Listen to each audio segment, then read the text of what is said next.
Good afternoon. I'm Detective Herries with the Austin Police Department Cold Case Missing Persons Unit.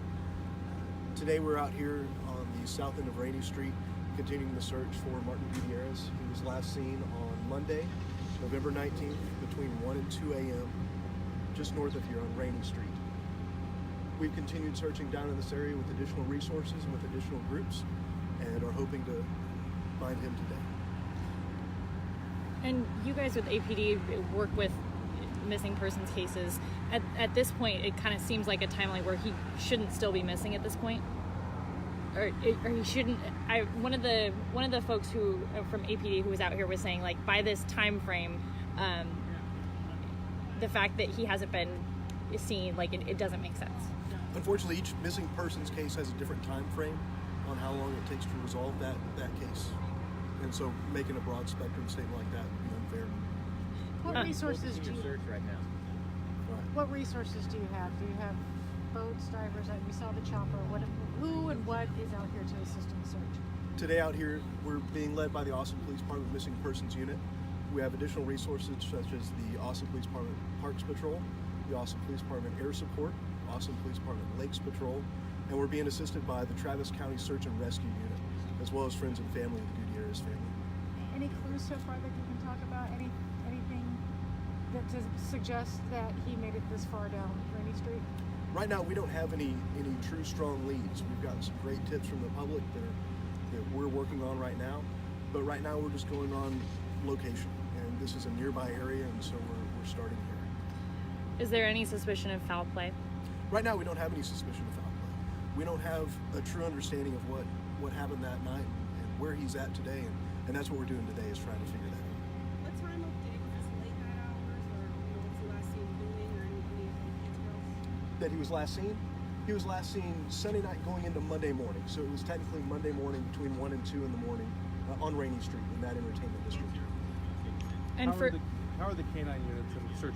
I know Travis County Search and Rescue specifically. How are they helping with this? And what are those assets bringing that a lay officer or that officers that your regular equipment wouldn't have? So the Travis County Search and Rescue, the specifics of their mission and their goals, I would defer to them, but they are tremendously talented in what they do in finding folks that are missing.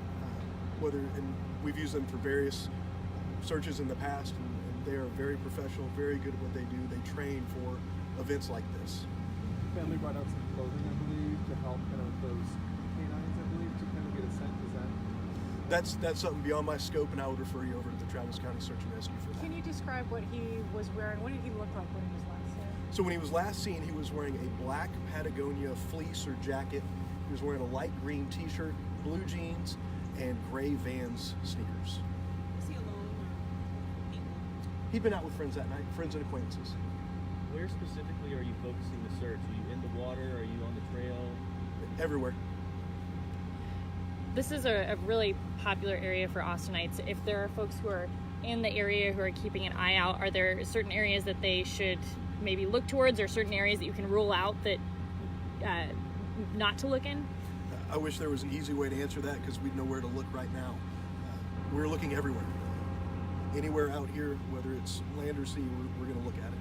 It sounds like tips from the public would be useful in this situation. Absolutely, and we've got some folks who have called in who feel like they may have seen him that night or afterwards, and those tips are tremendously helpful, and we would refer all those tips to 911. Can you say how many tips maybe you've received? You did mention some. I don't have that number right now. And surveillance video from the establishments that are over here on Rainey, have you guys been able to get some of that to help out? We have pulled some video, and it's corroborating the story right now of we really don't understand why he's not accounted for at this point. Okay.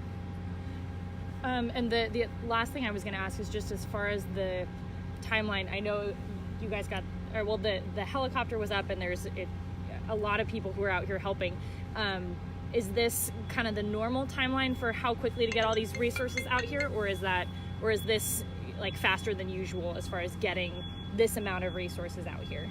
It just depends on the case. There are some times where those resources are immediately deployed, and there are some days where it's a few days later. It just depends on the case and the specifics of it. To get at this point, is it using the infrared the FLIR on Air One, is that, would you still be able to see a heat signature if something were to happen that night?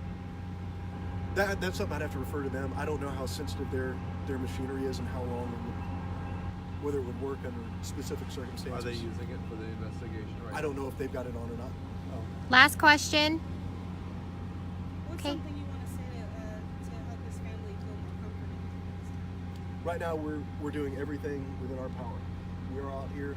Travis County Search and Rescue volunteers are out here, and we're doing everything within our power to try and find him today. Thank you.